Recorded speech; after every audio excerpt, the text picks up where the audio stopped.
بسم اللہ الرحمن الرحیم۔ دیکھتی آنکھوں سنتے کانوں، آپ کو گولڈ ہب کی طرف سے السلام علیکم۔ ناظرین محترم، آج کی ویڈیو میں ہم آپ کو حضرت سلطان بہو رحمۃ اللہ علیہ کی واقعات سنائیں گے۔ تو آئیے چلتے ہیں آج کی ویڈیو کی طرف۔ کتب سیر میں منقول ہے کہ سلطان العارفین حضرت سلطان بہو ایک مرتبہ راوی کے کنارے واقع ایک گاؤں سردارپور میں تشریف لے گئے اور وہاں آپ کی ملاقات شیخ جنید رحمۃ اللہ علیہ سے ہوئی۔ شیخ جنید نے آپ کی تواضع کی اور ضیافت میں جنڈ نامی درخت کا پھل جسے سنگری کہتے ہیں وہ پکوایا۔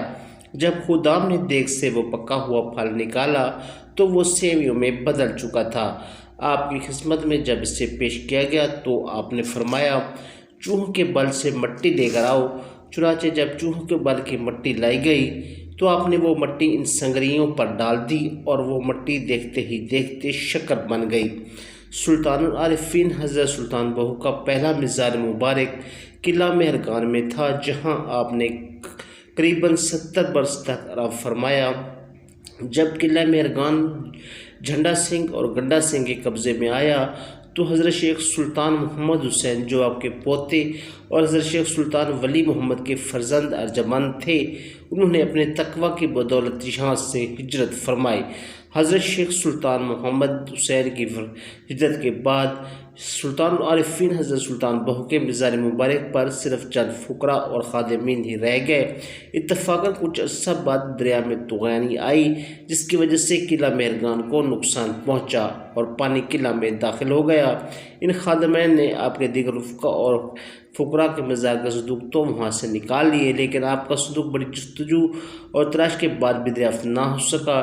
اس پریشان صورتحال میں سلطان العارفین حضرت سلطان بہو نے اپنے ایک عزت مند کو خواب میں حکم دیا، دوستو تم مطمئن رہو، کل صبح ایک شخص آئے گا اور وہ آ کر ہمارا صندوق نکالے گا اور اس دوران دریا غلبہ نہ پا سکے گا۔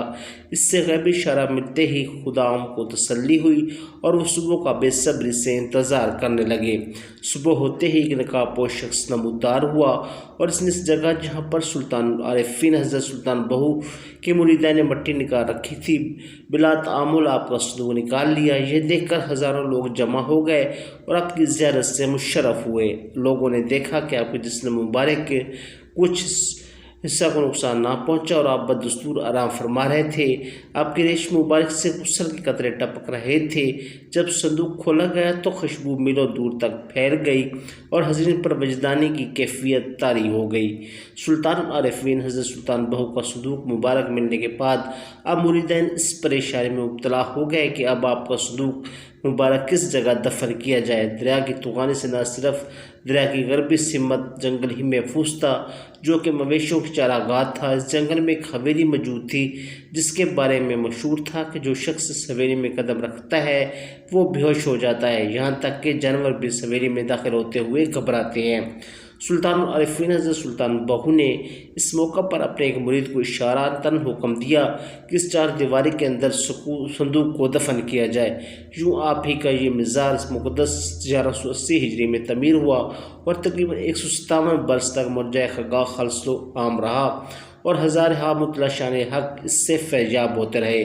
جھنڈا سنگھ اور گنڈا سنگھ جب شور کوٹ چھوڑ کر چلے گئے تو سلطان العارفین حضرت سلطان بہو کی اولاد پاک دوبارہ یہاں کر آباد ہو گئی۔ دربار مبارک پاک کی تعمیر کے آخری تقریباً 157 برس بعد دریا میں پھر طغیانی ہوئے اور اس مرتبہ دریا کا پانی پھر مزار مبارک تک آن پہنچا۔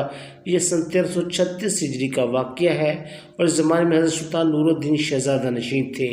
سلطان العارفین حضرت سلطان بہو کے مزار مبارک کے ارد گرد جتنے بھی خلفاء اور مریدین کے مزارات تھے ان کے صندوق صحیح سالم ملتے گئے، مگر آپ کا صندوق مبارک ایک مرتبہ پھر نہ مل سکا۔ یہ سب دیکھ کر مریدین کو بہت پریشانی ہوئی اور سلطان العارفین سلطان بہو کے صندوق کی یہ پوشیدگی اس وقت تک کسی مصلحت کے تحت تھی جس کو آپ نے حضرت سلطان نور احمد صاحب کے خواب میں اپنی زیارت سے مشرف فرمایا اور بے چینی کو دور فرمایا۔ اللہ صبح زمین کو دوبارہ جگہ سے کھونے پر آپ کا صندوق مبارک کے آثار نظر آئے۔ جب مزید مٹی نکالی گئی تو خوشبو کے تیز بھلے آنا شروع ہو گئے۔ اس کثرت سے خوشبو سے آئی کہ وہاں کھڑا ہونا مشکل ہو گیا اور اسی وجہ سے صندوق مبارک کا بین نکالنا مشکل ہو گیا۔ حضرت سلطان نور محمد نے بمشکل صندوق باہر نکالا۔ اس دوران بے شمار کرامات کا ظہور بھی ہوا۔ سلطان عارفین حضرت سلطان بہو کا صندوق مبارک آپ ہی کے حکم کے مطابق دربار شریف کے مغربی گوشہ میں 1 میل کے فاصلے پر دفن کیا گیا۔ 6 ماہ کے عرصے میں یہاں مسجد و متعدد حجرات بنائے گئے جو آج بھی موجود ہیں۔ آپ کا موجودہ مزار اب اسی جگہ واقع ہے اور مرجع گاہ خلاص و عام ہے۔ تو ناظرین محترم، یہ تھی ہماری آج کی ویڈیو۔ امید ہے آپ کو پسند آئی ہوگی۔ اگر آپ اسی طرح کی مزید اچھی اسلامی واقعات کی ویڈیوز دیکھنا چاہتے ہیں تو ہمارے چینل کو سبسکرائب کر لیں تاکہ ہماری ہر نئے آنے والی ویڈیو آپ کو بر وقت ملتے رہے۔ ناظرین محترم، آج تھوڑا سا گلے میں خرابی تھی جس وجہ سے تھوڑے سے مسائل پیدا ہوئے، تو پلیز اگنور کیجیے گا۔ آخر میں آپ سے گزارش ہے کہ ویڈیو کو سبسکرائب کیجیے، لائک کیجیے اور ویڈیو کو شیئر کیجیے۔